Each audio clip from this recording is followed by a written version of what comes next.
Hello and welcome to Network Freestyle. I'm Darren Fulwell And I'm Malcolm Budden. and we are the Network Freestylers. We're here today with episode Freestyle 102, which is our introduction to SD-WAN. We're going to give you a bit of a walkthrough, a bit of an introduction on the concepts and the ideas and some of the gotchas, hopefully, in choosing an SD-WAN and the design concepts behind it. So, Malcolm, I think you've got a bit of an agenda for us to follow through. Yeah, sure. So we're going to go through 5 or 6 points, which I'll put them up on the screen to start off with, but we'll rewind and then we'll work through each of them individually. So we're going to cover, our agenda is going to be what is SD-WAN, what problem does it solve, some of the benefits, what does it look like from an architectural perspective, and what components are typically used in an SD-WAN. And then also at the end, we're going to talk about some of the points for consideration, which I guess are stories or mini stories from Darren and myself from the trenches. So to set the scene, um, I guess we've got quite a good spread of SD-WAN, more from like sort of what you would class as first generation. So my main experience with SD-WAN is when it first started becoming a buzzword. So from about 2015 through to now, I've mainly deployed Cisco IWAN, which we'll talk about some of the differences in later episodes compared to some of like the newer technologies like Viptela. Sure. And I think that's kind of what you've got experience in, a bit of experience in Viptela, Yeah. Darren. Yeah, I've done a bit of the training and done a few proof of concept installs and that sort of thing. So yeah, hopefully we can highlight and compare and contrast, and maybe look to some of the others as well later on. So yeah, be interested to see what the others have got to offer. Yeah. So I'm going to back up a minute, right, and talk about what is SD-WAN. So SD-WAN is basically, it's obviously has a marketing element to it, but Yes. it's basically next generation, right? So uh, what is based on a few of the principles that SD-WAN is based on is to provide organizations the opportunity to use different transports. Maybe in the past, you've been kind of pigeonholed into using like MPLS, primary, secondary, active standby type configurations. People have been very apprehensive to use, the internet for business-based connections. That's not true for every organization, but any organization that has concerns over performance in any way, shape, or form uh, typically go towards like leased lines, MPLS, Yeah. etc. Before they consider the internet. I suppose Obviously, the other thing there is like privacy and what have you as well, right? yeah, I mean, like security, it's not always like the network guys and that have the say on that. So, security departments and all that are possibly concerned. There's might be governance and regulations around using like a public transport. That said, a lot of the time a lot of the times where you take a service out from a provider and the transport is MPLS, the likelihood is that the same transport is going to be running the internet. Yeah. Yeah, So that's it's fair. That's MPLS fair. core. It's probably a discussion for a different episode, but an MPLS core is actually a multi-service core. Yeah. The same physical equipment is often used to deliver like multiple different services like internet connectivity, etc. It's obviously secured and delivered in a way where it's very difficult for traffic to cross over from the MPLS into the internet Yeah. part of the infrastructure. But nonetheless, that probably leads us to a whole different discussion again for later about to set some expectations. there's lots of buzzwords around the industry with SD-WAN. Like you'll see posts on LinkedIn and Twitter and all that, and it's marketing, right? So Most I of it see is. things all the time, right, that say MPLS is dead, SD-WAN is the way forward. What I said about 2 minutes ago, it doesn't matter what SD-WAN you're using, 99.999% uh, probability is that you're probably going to be riding over the top of an MPLS network. At some So, point or another, yeah, yeah. absolutely. So MPLS in the true flavour, I guess what the people are just to set, some expectations and I guess bring some clarity to this. I guess what people are saying is that the traditional way of consuming services, because buying MPLS primary and secondary connections can be expensive, Yeah, versus dual internet with an SD-WAN overlay, and we'll start talking about the overlay and stuff like that in a little while. But my sort of response is SD-WAN is not, MPLS is not dead, in my opinion. I think that's It's fair. still going to be used to deliver, you know, WAN connectivity, but it might be used in a different way than in the past. But you've still got to pay for it. The service provider don't care whether you're running native routing over it or if you're running an SD-WAN. So MPLS is not dead. You're still using it in some way, shape, or form. So yeah, that's Concur. just I think the other thing obviously is the price differential, which is always a thing between yeah, internet and MPLS, isn't necessarily the case everywhere, is it? So exactly. But I mean, looking at it in a positive light, SD-WAN, it gives you a lot of flexibility to look at different options and some of the things that it can deliver as part of the solution, like not giving you SLAs from the provider, but it can give you SLAs, internal to your organization, application visibility, so you can see how your applications are actually operating. So another couple of things, I don't want to, labour every single point too much, because this is really just an introduction to SD-WAN. So another couple of things that it offers, and what is it? It offers encryption. So, I've seen requirements for SD-WAN solutions where part of like the bid is to encrypt all links. Now, a lot of people think that an MPLS L3 VPN or L2 VPN is a private link, but at the end of the day, it's not really, because it's still very likely that you're on a shared infrastructure with multiple other customers. Again, it's very unlikely that there's ever going to be some kind of breach or overlap between customers because of if you understand MPLS and how it operates, it would need to be deliberate or a very bad error to leak routes between different organizations. However, there is certain certain industries that do require encryption end to end, and this is being baked into the SD-WAN solutions from day dot, rather than having to revisit it later. Yeah, yeah, I mean, I've seen, I think in finance and that sort of thing, where there's been a requirement to encrypt even over an MPLS network. So yeah, no, absolutely, it's worth including that one.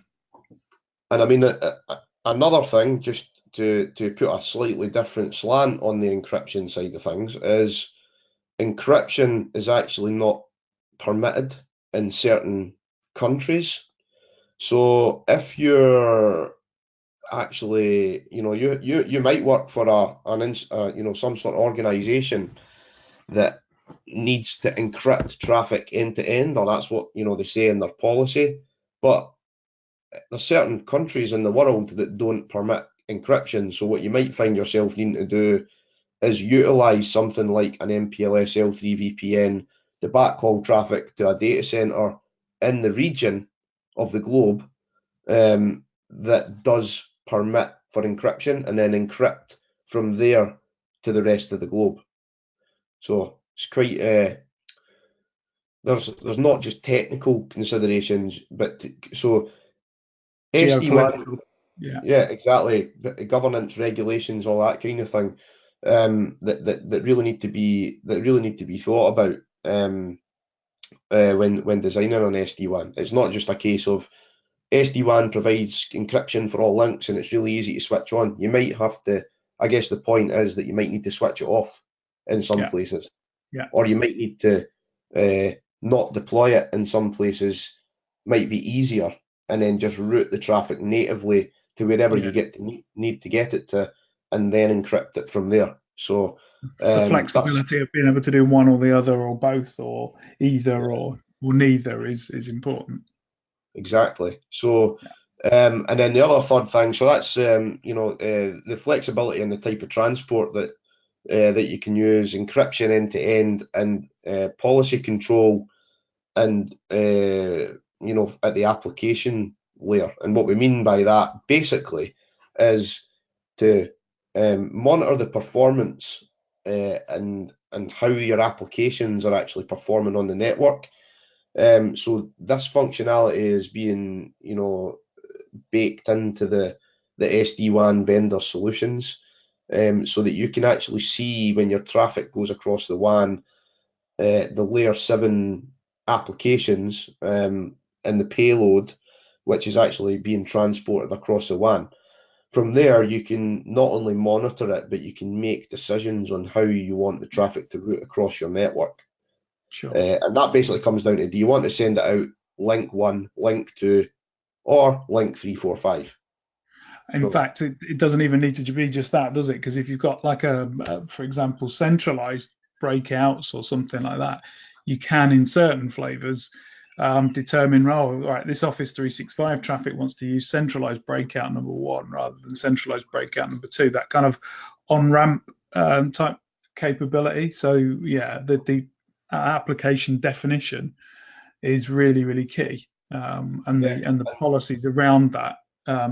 The more I guess you could argue the more complex the better, but certainly the more rounded and feature rich the better on that application policy side. Sure. yeah, and even like looking past, like, centralized breakout, it brings the option for you to actually break out locally from the site. So that example that you gave about Office 365, you could say, right, well, this specific application in AWS, I don't want it to backhaul to the data center. I want it to, I want to put a dedicated internet link in there, just a dirty internet pipe, that can route traffic directly out of the link to my infrastructure as a service in AWS, Azure, my S3 bucket. I just want to route native HTTPS out of the site. That said, Yeah.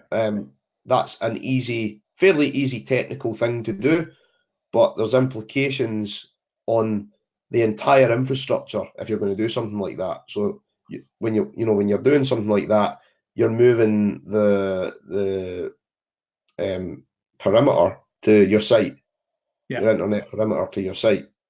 So yeah, I mean, there are lots of considerations, but Lots I of guess the security. main thing, yeah, I mean, the main thing that I've always sort of, the discussion that I've always had on around the policy side of things is you basically get that application visibility, Yeah.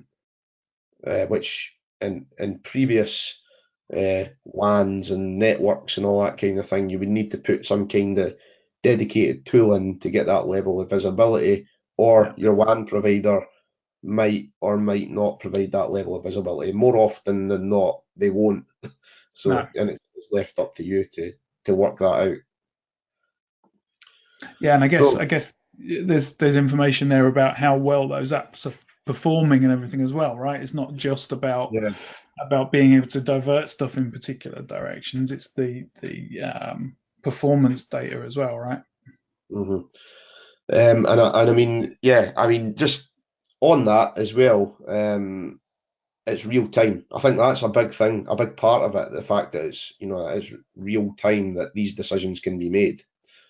Also, not only real time, you can typically set thresholds. We're talking in generic terms here, but you Yeah. can set thresholds. For example, if you've got business application 1 and business application 2, and business application 1 is business critical, and let's say it's voice, and you want to set it to under 1% loss and 125 millisecond one-way delay and all that, you can you can do things like, if we take the internet link for example, where you can say send voice over the internet link, but as long as it's meeting my one-way delay, my jitter, and my packet loss thresholds that are set. And if it doesn't, then send it over the MPLS link, or vice versa. Or even like you can start introducing things like 4G, because the automatic reaction in the past has been, oh, voice won't work over 4G or the internet because it doesn't support like the SLAs that are required for that application. Now you can tell, because there's effectively synthetic probes which are being sent across the network to test that capability to support those types of applications. Sure, you know for sure, right? Whereas before it was like, well, it probably won't support it, so I won't put it that way.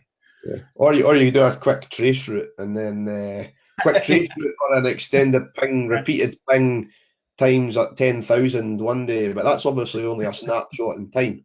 So this thing, this functionality with SD-WAN, it's giving you the real deal as to what's actually happening. And it can also help with like migrations and stuff like that. So, if you were doing some kind of company merger or something like that, then you would be able to get a good understanding of what end-to-end latency is in a trend, rather than just looking at that as a snapshot. You could potentially say, well, for the last like 6 weeks, what has my latency been between like Singapore and Antwerp, or something like that, if two companies were merging or something like that. So yeah, and it's so that's where were we, right? So yeah, that kind of covers policy control. And moving on to like, so what do you see as the problems that SD-WAN resolves, or what in your experience, if you were going into a customer and they said, well, what can this give me? What would your response be? Well, the classic response is the cost, right? And we touched on this before, that if you check all the marketing, it always says, save 60% on your WAN costs and whatever else. I think We're talking real life here, though, Darren. Real life. Yeah. Well, results vary, don't they? And certainly in the UK, I don't think that's anywhere near as dramatic as that. Although you can argue that with putting traffic over what would traditionally have been your primary and your backup link, you're utilizing the bandwidth that you've got, rather than keeping half of it sitting there doing nothing half the time. So I think you're in a position to more efficiently use the bandwidth in your WAN, and control it better.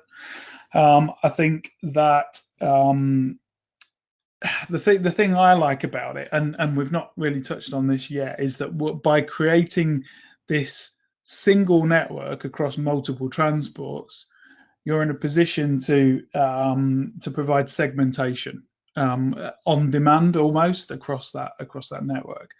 So, for example, whether you're using internet connections or MPLS, you can create a single corporate network across all of that. But then you can also, alongside that, dynamically create a guest network, or an Internet of Things network, or so on and so forth. Yeah. So you but separate networks, but using the same transports, and you can do that. Parallel to that, then, Darren, to draw a parallel in traditional WAN technologies, that would be multi-VRF on an MPLS provided by provider, for example. Yeah. But think how long that takes to make those changes. Think how complex that can get in terms of having to manage multiple routing instances. That's not an easy thing to do. Mm-hmm. Well, easy in the sense that well known in terms of configuration, perhaps, but it's not a quick thing to do for sure. And so I think having that flexibility to just be able to click, spin up a new virtual network, across Yeah. the whole fabric, and that plays out really well, I think, and is a really useful thing to be able to do. Yeah, I think, and the thing that is always, and this isn't a criticism of telcos, because I've worked for telcos, etc. myself. I know it's a very, it's obviously a very complicated thing. This is a thing that some people forget. If I say we need a new VRF on the core, right? All people typically think about that is, or well, that's probably a simplified example. If I just keep it generic and say I need my service provider to do X, they're if that's something like adding a new VRF, there's a good chance that they're going to be able to do it very quickly, right? Because it's bread and butter, and those sorts of Yeah, things are automated. However, automate, of course. there's still lead times. So the actual doing, there's well-defined processes. Now, Yeah, if we look at two examples that spring to mind for me that have been challenging at providers over the last, let's just say the last 10 years, because the technologies weren't widely deployed, would be to deliver like multicast or IPv6 yeah, across like a service provider core. And that's because those technologies were probably, for a long time, they were corner cases. Providers yeah, could do it if they needed to, but it was normally done on demand, and there's a heavy reliance there from the customer perspective on the provider to be able to do that. To an extent, the same thing with a VRF. If I went to a provider and said I need a new VRF, I go through my account manager. They'll either go and sort it out, get me the forms, I'll fill it out. I have to tell them what the VPN name is. I need to tell them what route distinguishers, route targets, all that I need. What prefixes I'm going to be advertising so they can yeah, configure the filters. Now, with SD-WAN, to draw a parallel to SD-WAN, I'm asking, or we're asking in this particular question, what problems does it solve? That's not necessarily a problem, but it might be a problem to some people, such to yeah, some companies. It might be a problem to some scenarios rather than companies. So sure. we're working on a merger. I need a new VRF. Right now, I need to wait for like the provider. Even if I manage the CE, it still has to be provisioned. A new Of course. network still needs to be provisioned on all of the And PEs around the network, for example. there's configuration on that service provider network that needs to marry up with configuration on the customer network. There's that interaction should be straightforward, but isn't always. And so provisioning it can take longer than expected, right? Definitely. So in the SD-WAN case, when you go and create yourself up a new virtual network and on your overlay, it's a point click exercise through the GUI, hopefully, Yeah. and you know that it's dynamically allocated and pushed out to all of the routers across that network. So that separation of duty, really making sure that the underlay can just support the connectivity that you need between all the routers and the controllers, and then the virtual networks and the actual customer networking that goes across the top is completely independent from the transport. That makes a lot of sense to me. Yeah, and I mean, like leading on from that, we'll talk about this if we've got time later on in this episode, and also, when we give specific examples of SD-WANs that we've deployed. But um, talking about that, like that's only one part of it. Like, so I guess like provisioning of services, we could probably I we, was we could thinking about probably that. summarize that, just provisioning of services, because all we really like, regardless of whether it's an internet, an MPLS, an LTE, 4G, satellite link, whatever, Yeah, once that has been deployed, like, and the lead time for the circuit delivery is always the biggest thing. So once the circuit delivery is in place, your underlay is in place, you have reachability to all of the other sites from an underlay perspective. You never ever really need to touch that underlay again unless you were actually consuming a service from the underlay like SIP or I don't know, some cloud service breaking out from the service provider core. So in that scenario, you would need to, I think we're talking about that a little bit later on as well. It's not always straightforward, and it's not all, like, there are challenges with it as well. So, but if you take, for example, as well, the other couple of things that I wanted to talk about on, what problem does it solve? Problems may be the wrong word, because some people just like stability. They like an active standby network. They don't want to see traffic going like all over the place and that. They're happy with predictable, and that is some of the objective of a lot of organisations, especially the ones that are risk averse.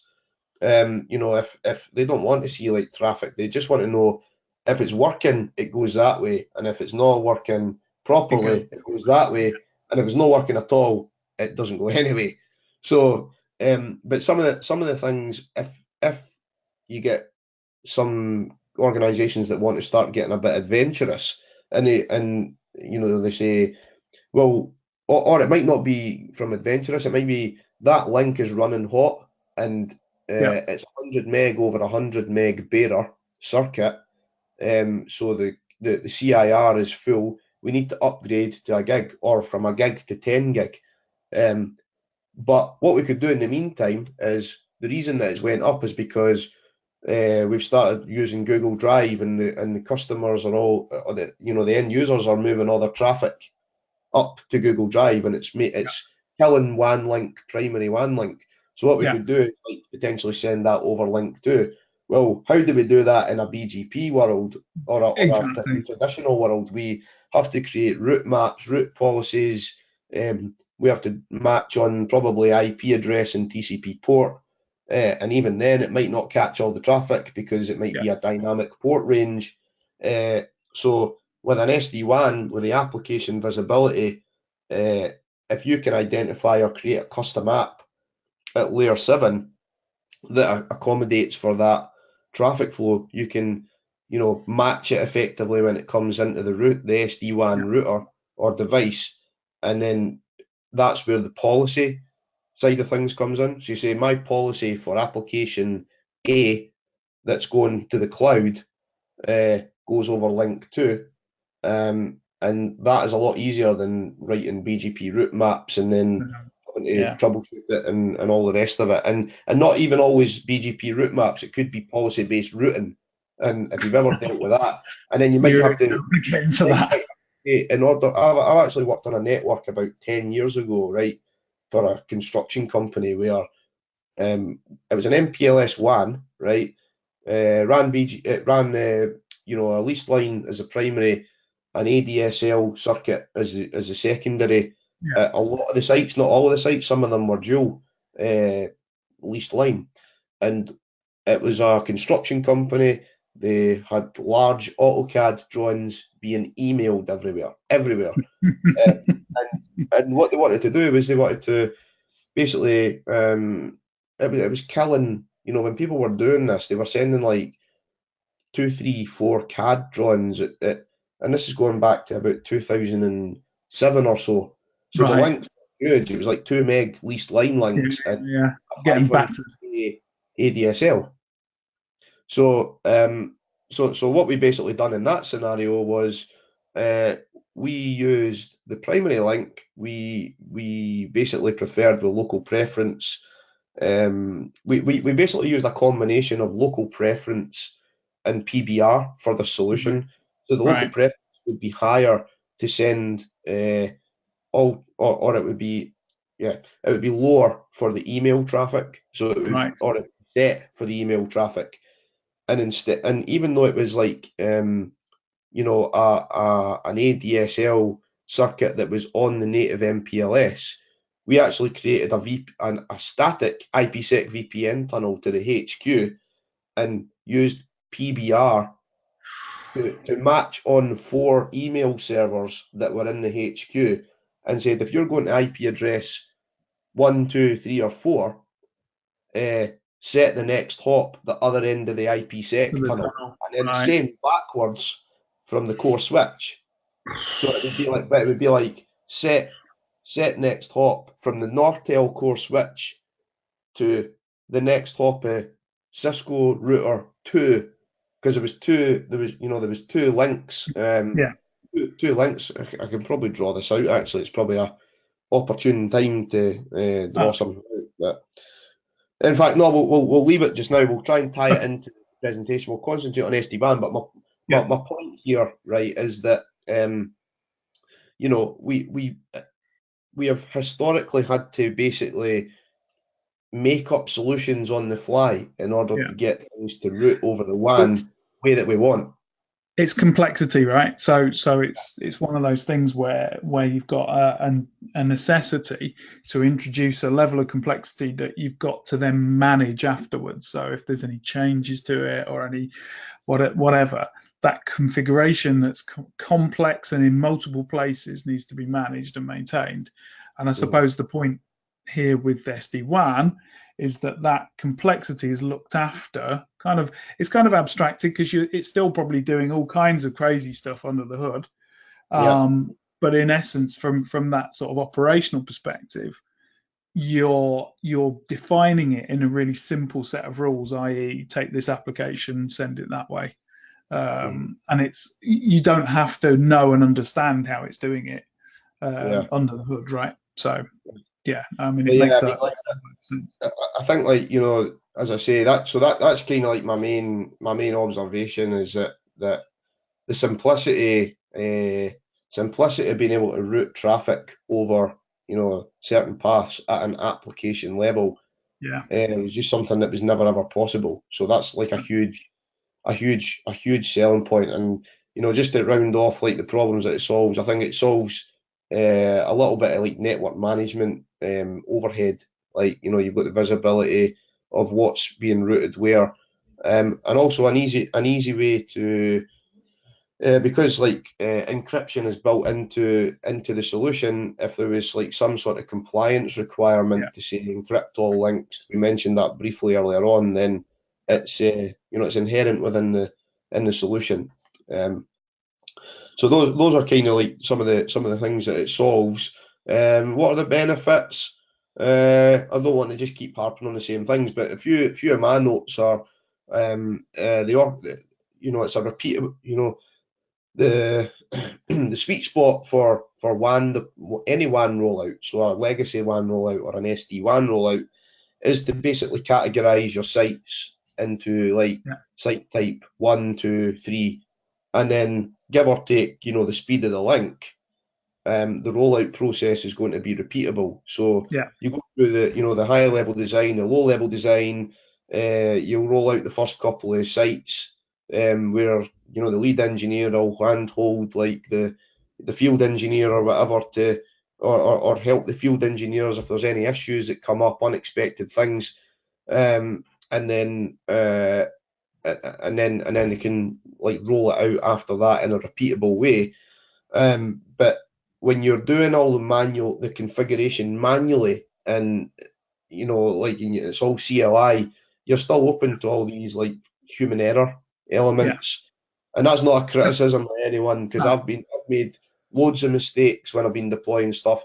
I, I cut and sat I paste, sat right? I sat for 4 hours nearly one day in a lab trying to work out why something wasn't working, and I'd missed like one command, like or two commands, like an RJ45, and Yeah, had to done some in VRF definition or something like that. yeah, So yeah. these issues can still come up. It The happens to us. difference with SD-WAN is, you use that same process, but you define the policy in a centralized controller. Yeah, So when you like roll it out, it basically needs to talk back to the controller, and then instead of having to deploy everything manually, you almost like put a seed in the remote site spoke device, that seed can basically talk back to, it can phone home, as it were, to the Yeah. SD-WAN controller, and Controller. then Yeah. that will at least get it up on the network and all that. So So, there's another benefit to that as well, because you talked before about being able to run the same networks over multiple transports, and so long as the transport networks have the connectivity back into to the hubs or the controllers, then you're able to use that transport network. Well, I can see one case straight away where, let's say you're having to bring a site up quick smart, but you're waiting for an MPLS circuit for it. Well, hey, so long as there's 3G or 4G connectivity back to those controllers, you can just stick a 4G in there, right? Bring it up on that, and then when that fixed line circuit is available, you can then migrate to that. So that flexibility, that transport independence thing, I think is another real strong benefit.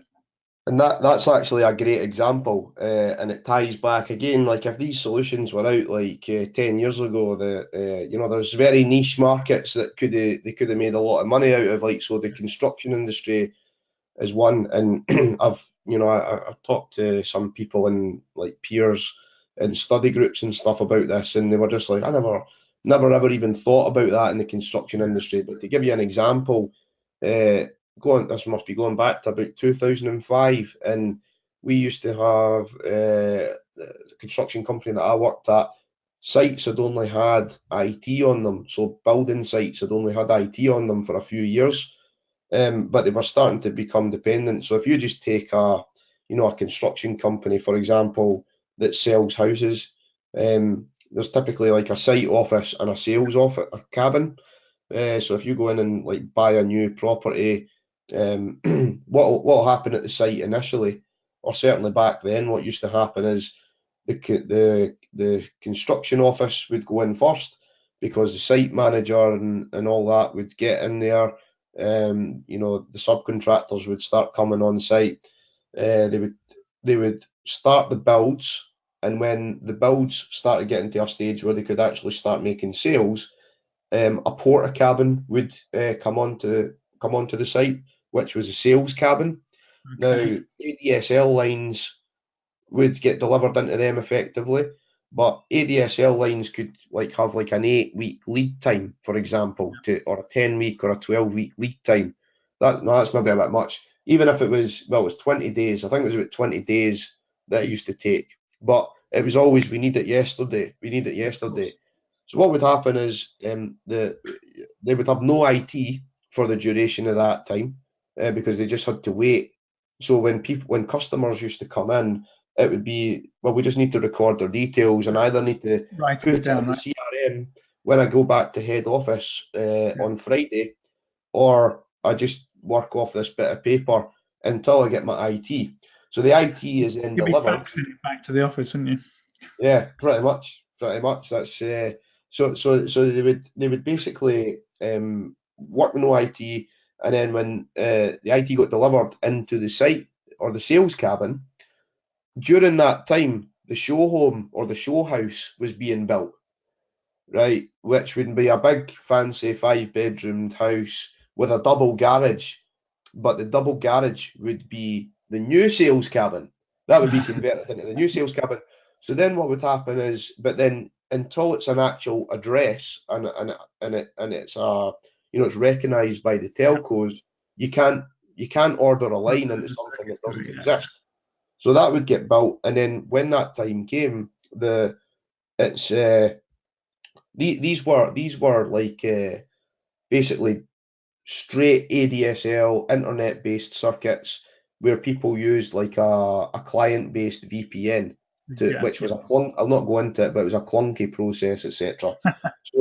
So um, move that on a little bit, right? And this was obviously this is where like the business aspect comes into it.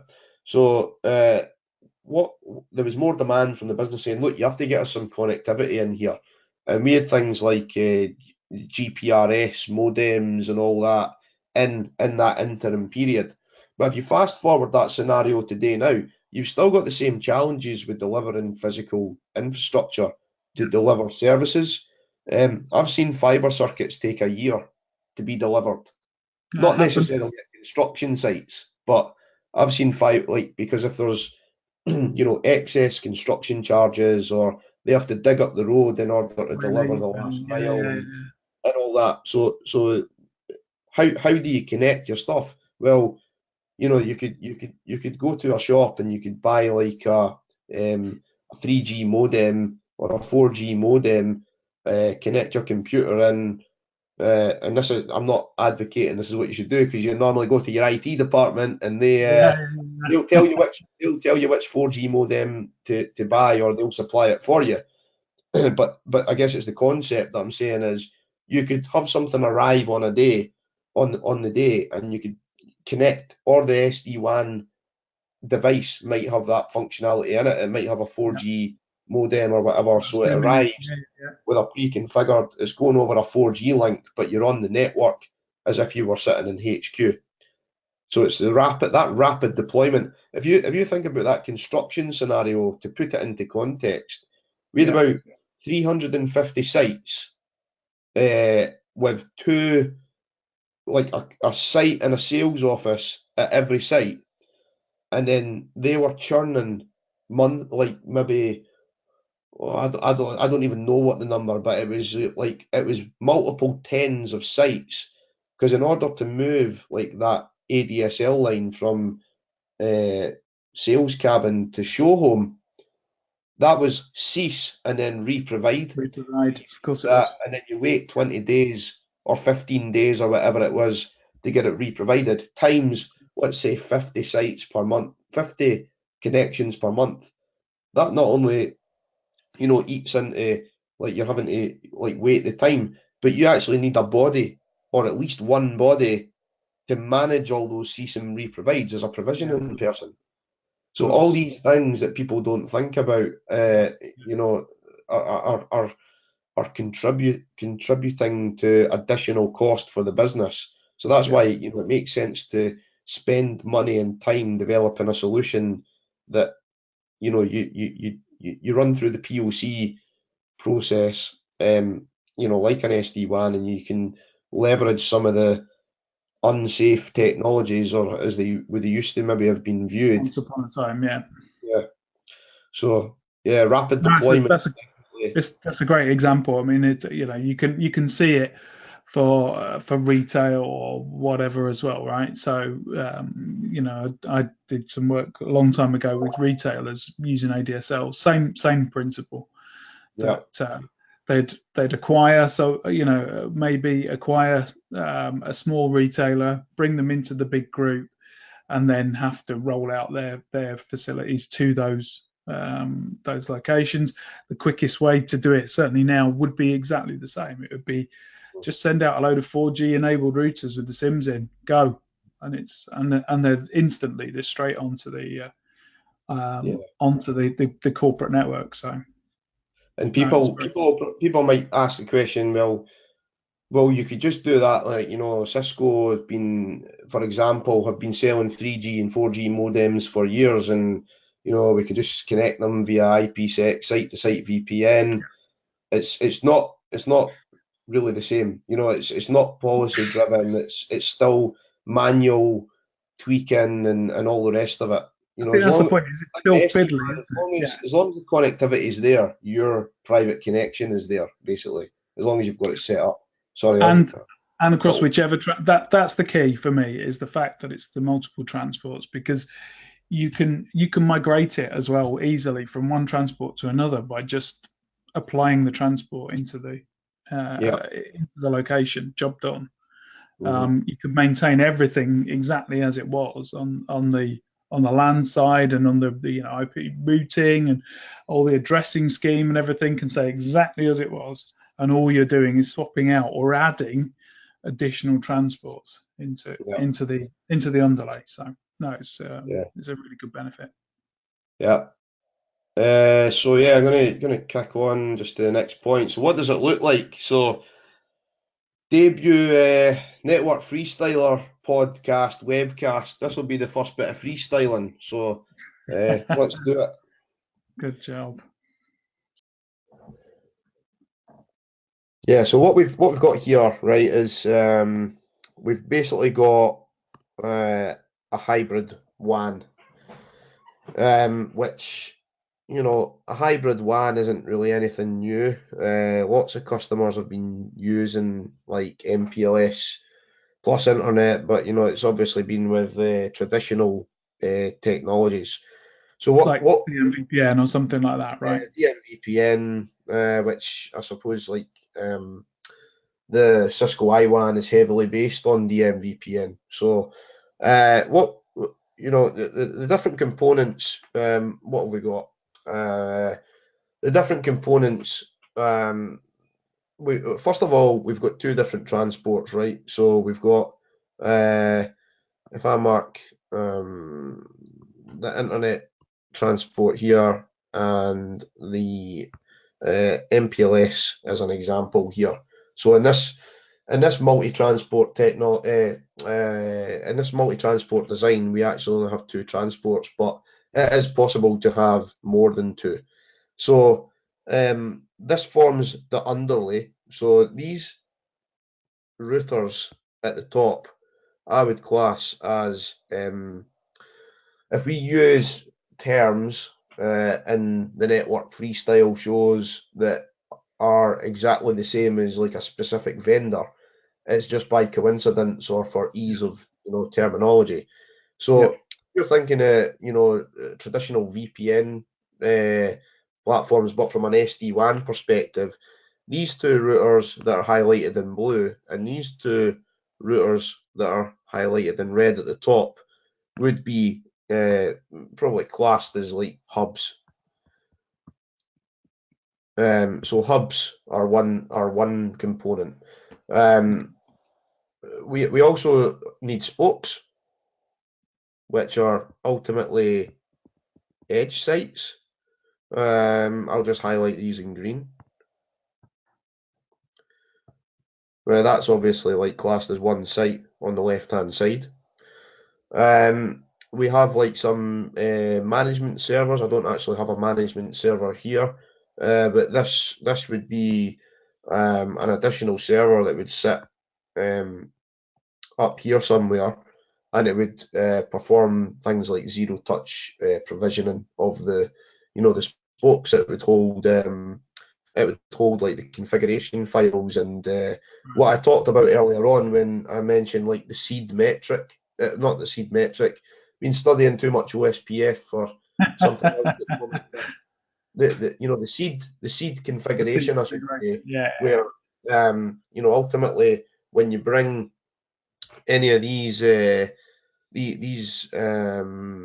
spoke sites online, what they basically need to do is be able to talk to that management server. But that would be, before you bring any overlays into the I was equation. just going to say that's across the underlay, right? Yeah. Yeah, so Okay. it would be over the underlay, it would be that way, it could be that way, Yeah.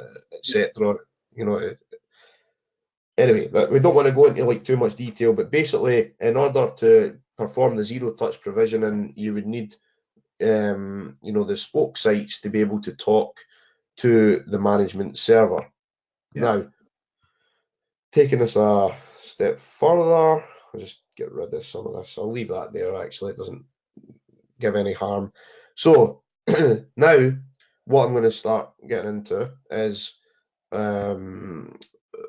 policy control.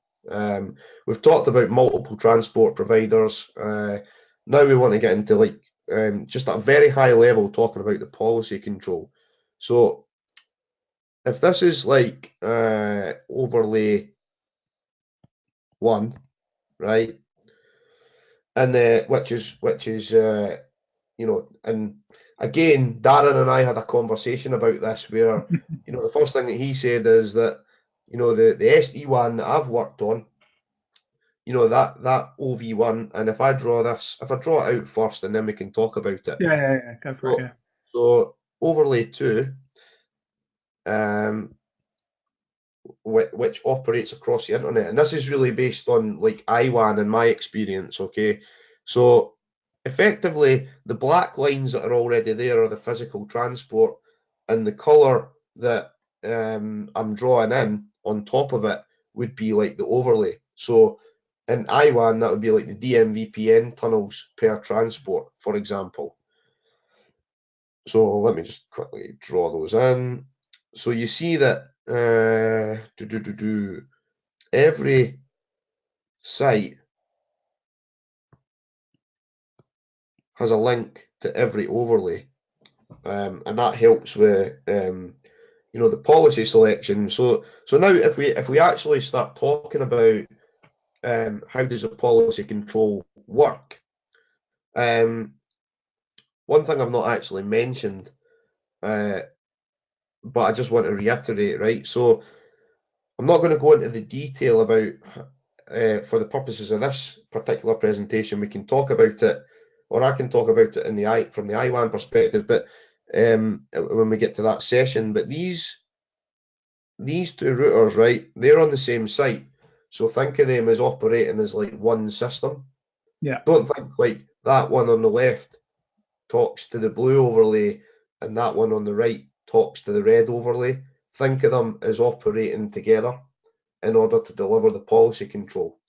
So now moving to the policy control, what does that actually mean? And to really simplify it, what that actually means is, let's say we have like app one, and that is like EF, and that and basically because that application one is EF or a specific DS, classified in a certain way in the QoS policy, we want that to go over overlay one. Oops, ran out of space. Hang on.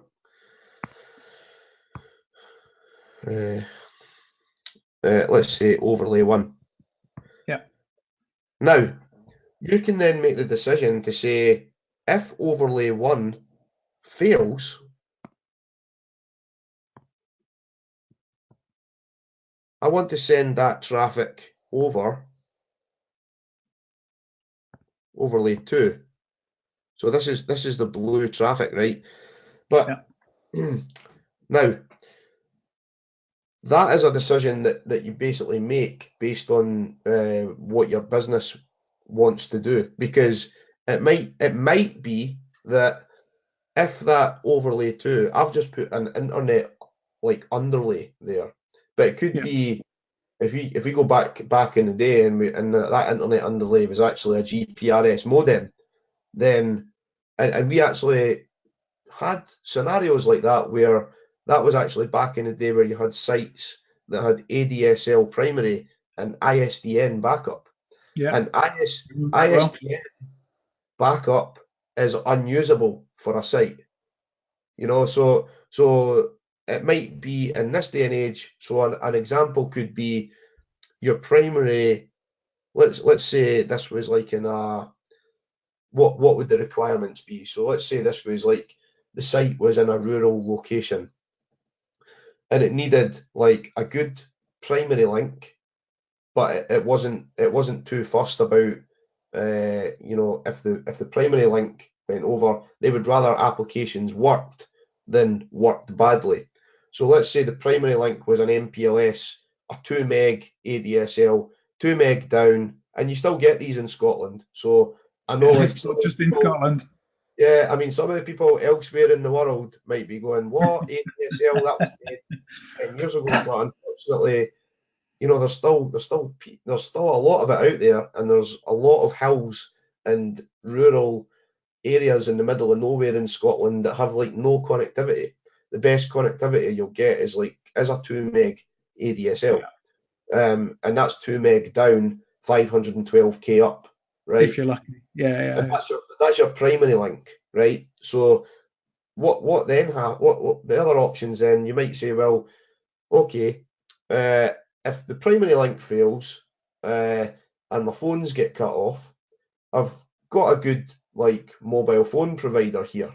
Yeah. So we can do something clever on the telephony side to divert calls, like to the mobiles. But it would be good if we could still get on to application A, B, and C. So this traffic flow that I was in the middle of drawing and saying, right, like let's say that was probably bad to draw it the same colour, but let's say a slightly different colour. Let's say, it's this colour. So instead, like the flow might go like that, but it would go over like the red, the red routing instance. But that might only be for application 2. Like so that application that's got EF, this one here that we marked out, if this link fails, then you might say send application 2 over this link. So let's just say app 2, but don't send EF or application 1 over that link. So this is where fail the application when the link fails, because it's actually better to do something else with that rather than do it badly over the backup. Yeah. So I've just actually absolutely slaughtered that. No. That's a freestyle, right? But yeah. So I guess my point there is that you can basically send traffic over whichever direction you want, in more or less any circumstance. So that could be like on like a complete link failure. It could be based on the fact that well, if you were to do it in the opposite direction, let's say like the traffic was going this way initially, and then the latency went up to like 300 milliseconds, then you might want it to start going that way instead. Yeah. Or it could be packet so it's what you said. It's there's a business requirement, and you're defining the routing of that traffic based on a business requirement rather than based on which IP subnets it's going between, basically. Yeah. Which makes perfect sense to me. You mentioned before about the overlay terminology there. Yeah. Really, the behavior is no different, I don't think, in any SD-WAN technology. I think it is just the use of the word overlay in that case. In some of the networks I've seen, your overlay would actually constitute the whole of the network and almost the next layer up, I suppose, of the routing rather than the transport that you've got there. So you basically define your transport in the way that you've got your overlays in the diagram there, and then your overlay becomes the whole of the network, and regardless of what transports they're there, because essentially what you're doing is building tunnels as a mesh over the top of whichever transports are available to make it happen. But do you know what? It functions in exactly the same way you've just described. You've still got that centralized controller pushing out the policy out to the edges, and the edges are busy then doing the application routing in the way you've described. So yeah, and yeah, just to that point. So I think it's important to just expand on that point a little bit, because we talked about this prior to the session, or the episode as well, that although that it's quite hard to wrap your head around this, and this is why we want to do these sessions, because people will come and say, oh, SD-WAN's easy, you just point and click, but see if you don't understand what's going on under the hood, it can cause you some problems. Believe me, it can cause you some problems. And I guess what I was trying to illustrate there, right, is that in order to differentiate between link 1 and link 2, that's why you need two separate or need two separate overlays. However, even though they're two separate overlays from a logical perspective, and depends which solution you're looking at, right? The key thing that helps make it one unified solution is the fact that from a routing perspective, so even though that's two separate overlays, one overlay going over the internet and one overlay going over the MPLS, okay? In a traditional network, what you would have, it's maybe easier if I describe it like this. So in a traditional network, what you would have is probably something like this. You would have like AS 1, 2,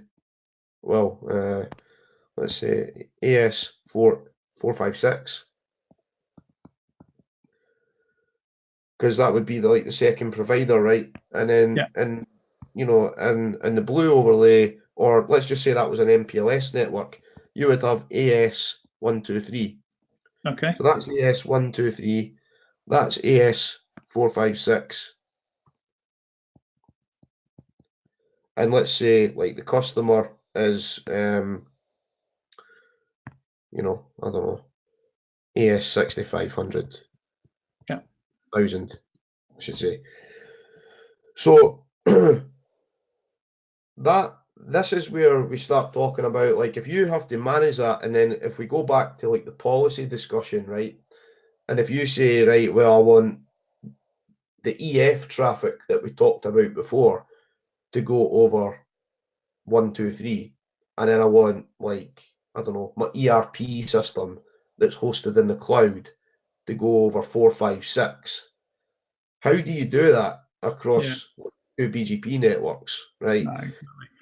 And then and also, so that's like the policy part. But see, even just like managing the routing and managing the QoS and all the rest of it, and You think managing, of you have we two talked about providers that have different SLAs, for example. yeah. Well, you think about we talked about before about like local breakout for certain applications and things like that, and again referring back to the PBR you talked about before, the complexity of configuration to manage all of that stuff is significant, isn't it? I mean, it's yes, it will be templated to a degree, but nonetheless, if something goes wrong, You've got you've got two to have some providers to skills to engage.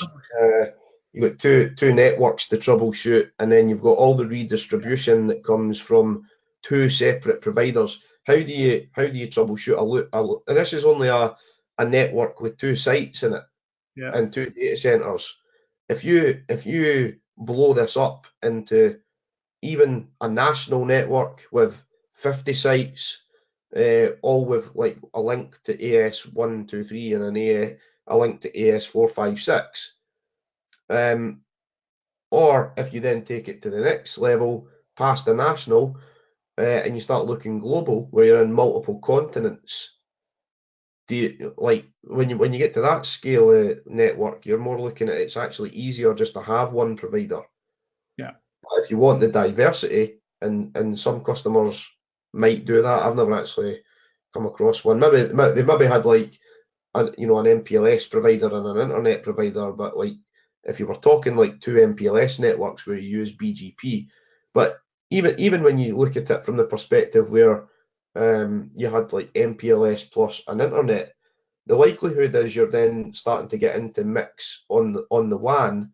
Yeah. You'll have BGP on one of the wide area networks,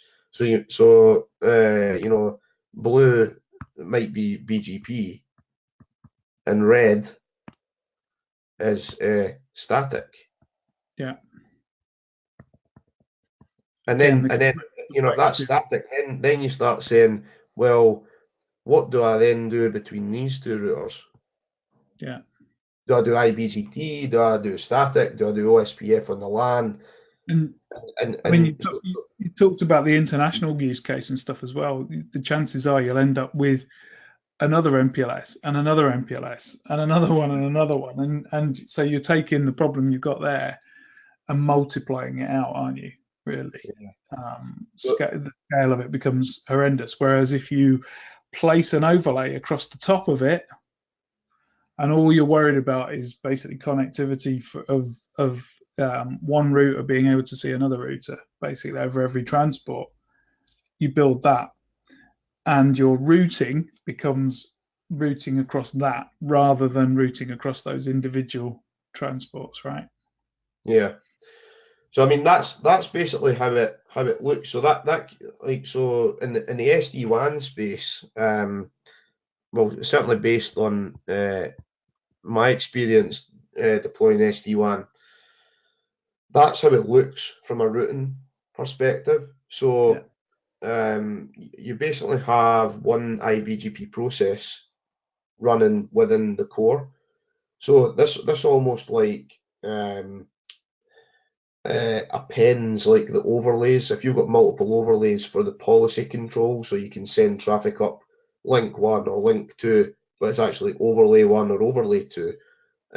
That's all controlled by a single IBGP instance in general, right? And how that works is each of these like devices, okay. Let me think how I can explain this. So these four up here are route reflectors, and these down here are route reflector clients. However, the route reflector clients, so what happens is these just make sure this is in the right direction, but these route reflectors set all of the route reflector clients to be next hop self all. So what that does is it means that if if this is site 1 and this is site 2, site 1 will learn where site 2 is from the route reflector, okay, but it won't send the traffic via the route reflector. yeah, So you're not going to send like the traffic up, up like that. yeah. What's going to It, happen is basically the let me just it draw basically this. just sends it into the overlay and direct to site two, right? Yeah, exactly that. So it would basically because if you think of this blue overlay, right, as the spoke still has to talk to the hub. Yeah, So the context that we're talking about here, the spoke has to talk to the hub. But what it's basically saying is, I've got these routes. So my LAN routes. So it's telling this guy up here, I've got these LAN routes, and that tells everybody else that these LAN routes are on the network, right? yeah, But if this site actually wants to talk to this site, then this we'll only use one route reflector. That'll say, it'll basically learn from this guy that in order to talk to this guy, it has to build a tunnel direct. yeah. So, and that's all done via a single IBGP process, I guess, is what is the message that we're trying to explain here, is that instead of having So like multiple providers, multiple protocols, multiple route maps, thinking about redistribution, does service provider one have the same QoS, the same routing policies? It might be that you use BG in your old WAN, you use BGP communities with one provider, and you've decided to go to another provider to add like more resiliency with a second network, but they might not even do BGP communities. So what this allows you to do is like you could run your BGP communities within that green IBGP process. yeah, Now, so in other technologies, other SD-WAN technologies, what you'll probably find is that it may not necessarily be IBGP, but it may be a similar or replacement protocol doing the same, basically achieving the same thing. So, Yeah. Yeah. So, yeah, that got a bit detailed, but such is life. So, do I want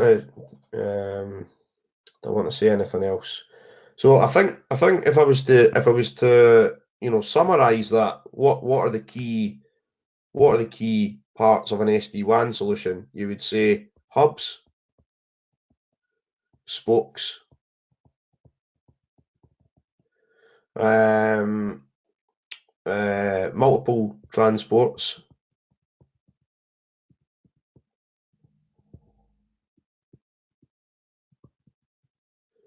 what else? Policy control.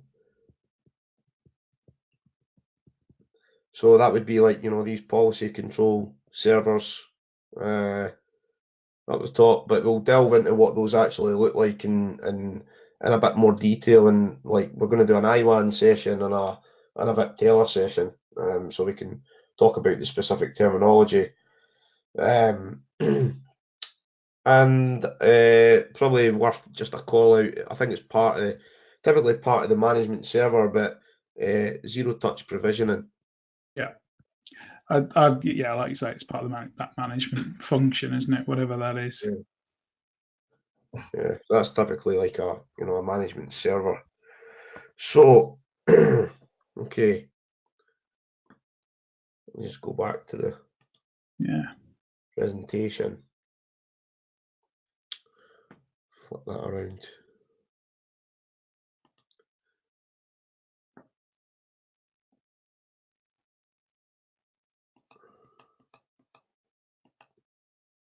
So I think we covered both 4 and 5 there in Yep. general terms, and we'll post the diagram. I'll post a diagram up of both the underlay and the overlay, possibly in the show notes as well, but not a scribbled up diagram. It'll be a bit clearer in the show notes, and we'll put a bit of a bit of verbiage around it as well. So points for consideration. I guess this is where we want to sort of talk about high level considerations that might not be thought about when you're speaking to the sales team of whoever you're talking to about SD-WAN. This is like real life stuff. So I mean, a couple of the things that I've come across in particular, right? So what are they? Right, so MTU is one thing, because pretty much all these technologies, I may be wrong with all of them, but all the ones that I'm aware of have some sort of MTU overhead requirement, which you have to make sure that can be accommodated for in some way, shape, or form by your provider, or if there's services that are not capable of supporting the additional MTU overhead, you have another way to deal with those applications. Sure. So I don't know if you've got anything to add on MTU. No, I mean, I've seen this with one customer, fairly recent one actually, that they have a particular multicast requirement, for example, that can't have any fragmentation, and so Mm. running that across the encapsulation becomes a potential problem. So that MTU is really key, and key that it's covered over every transport, or as far as possible. So yeah, unless you've got plenty of flexibility in your application, it's something you need to watch for quite closely. Yeah, I so I think guess that's generally the case for overlay technologies, though, isn't it? I mean, we're kind of used to doing that for data center, for example, and VXLAN and OTV and those kinds of things. So yeah, I mean, it's more of the same, really. yeah, I guess the main point is though that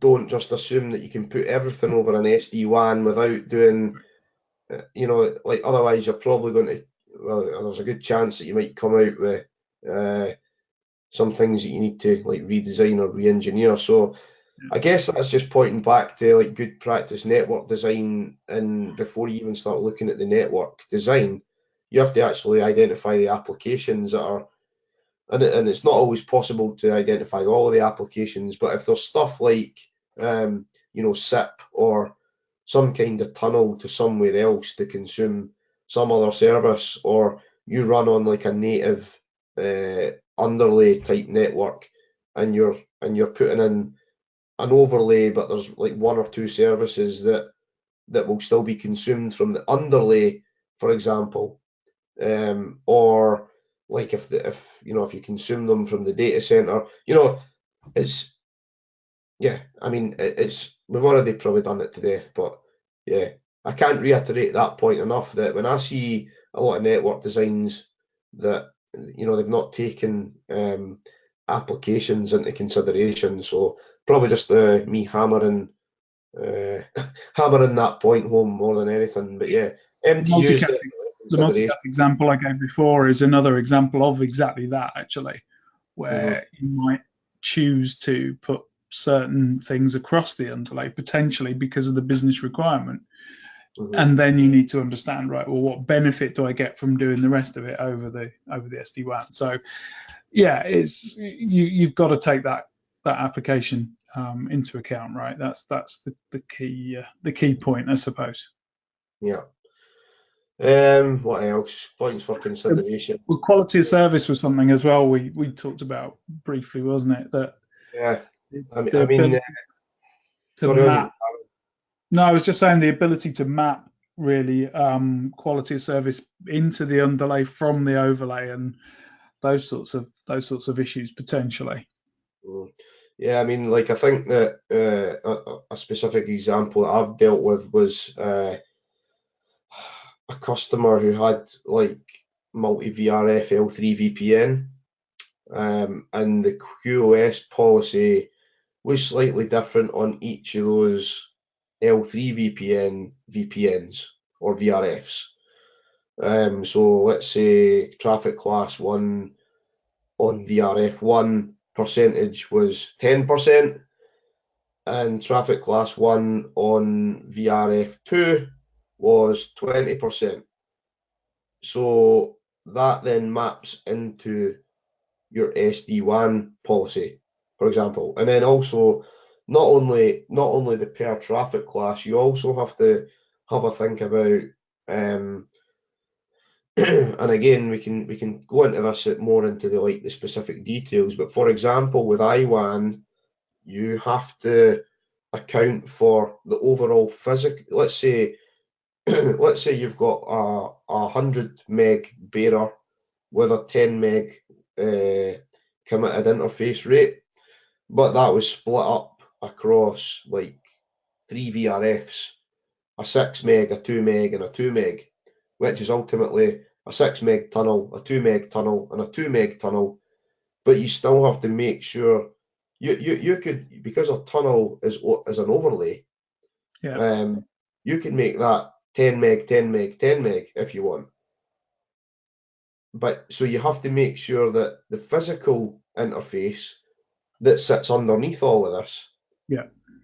doesn't exceed, for example, 10 meg if it's a 10 over 100 bearer. I suppose it is that sort of hierarchical quas problem that you have traditionally doesn't go away, is what we're saying here, isn't it? It's as potentially as complicated as it ever was. Mhm. Quas being quas, really. But yeah, no, it's important to make sure that it maps through properly and that you're not going through any sort of oversubscription and that sort of thing. So yeah, really key. And I think we already mentioned the compliance. So, for example, the compliance of encryption. Well, the compliance of encryption as being a requirement for an organization, and the compliance for encryption not being used in countries where it's not allowed. So you have to think about that. And the final thing from me really, and this would take probably a session on its own, but if you think about, for example, if I if I go back to that diagram,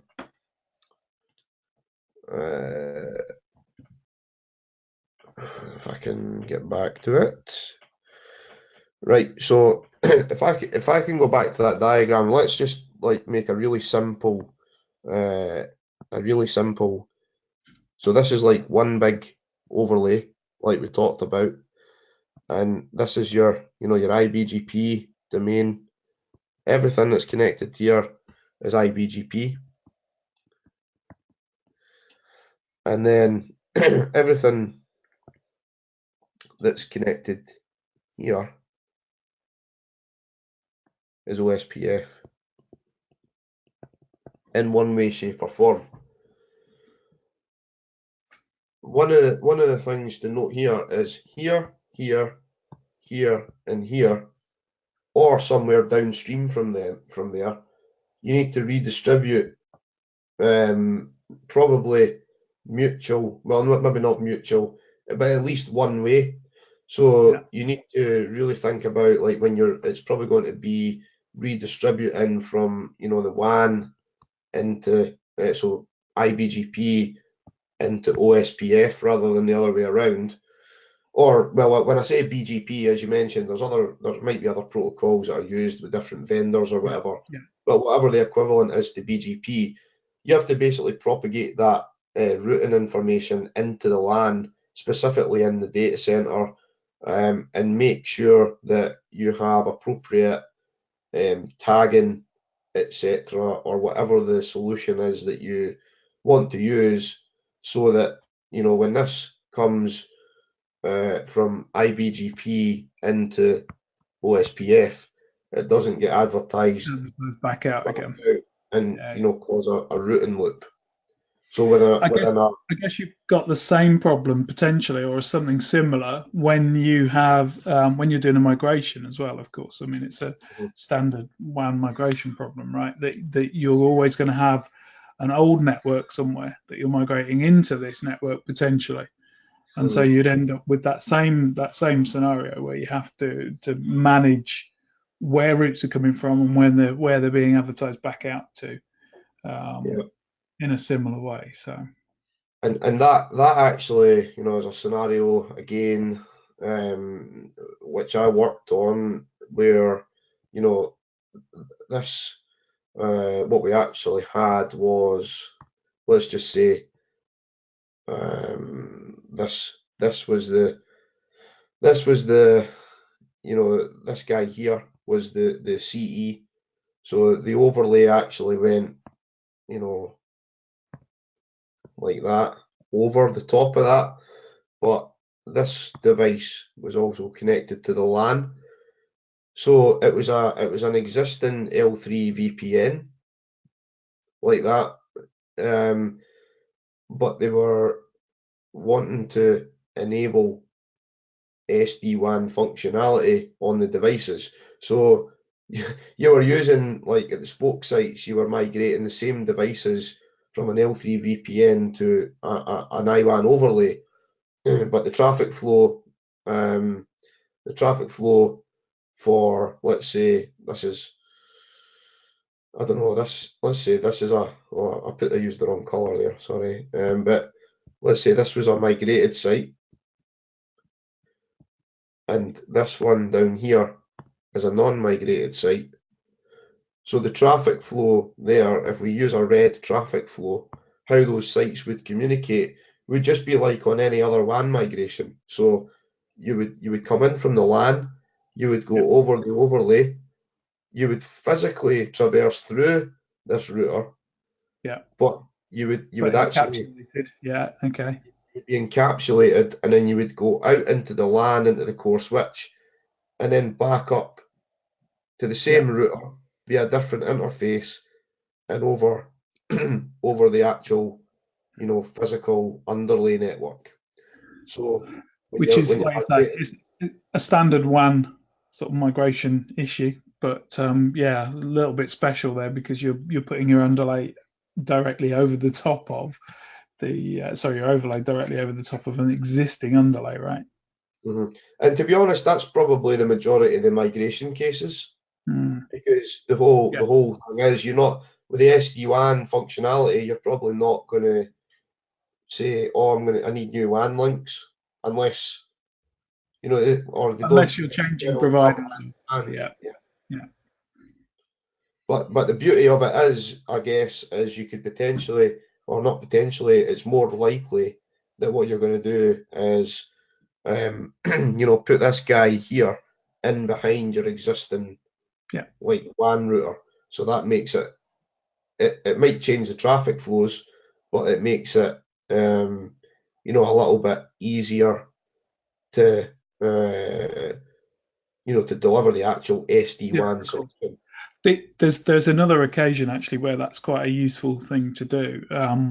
We deal with a lot of public sector customers in the UK who have to take their WAN provision by law from Yeah. certain people who have certain certification, but you may want to provide an SD-WAN service that WAN provider can't provide, and so you Mhm. do exactly like you've done here. In effect, you basically build an overlay over the top of the WAN service that's provided Mhm. by the certified providers. So yeah, it is something that we see quite a lot because we deal with quite a few public sector customers. So, but All right. yeah, it's a useful scenario. So I think that probably we go back to the presentation. That really like wraps things up Okay, for the first kind of technology focused freestyle, I that's guess. that's awesome. Well, yeah, on that then, I guess we'll close the episode. Thanks for walking us through that, Malcolm. You bore the heavy lifting in that one, so it's all good. And look forward to doing the next one. All right. Thanks very Thanks very much. much. Thank you.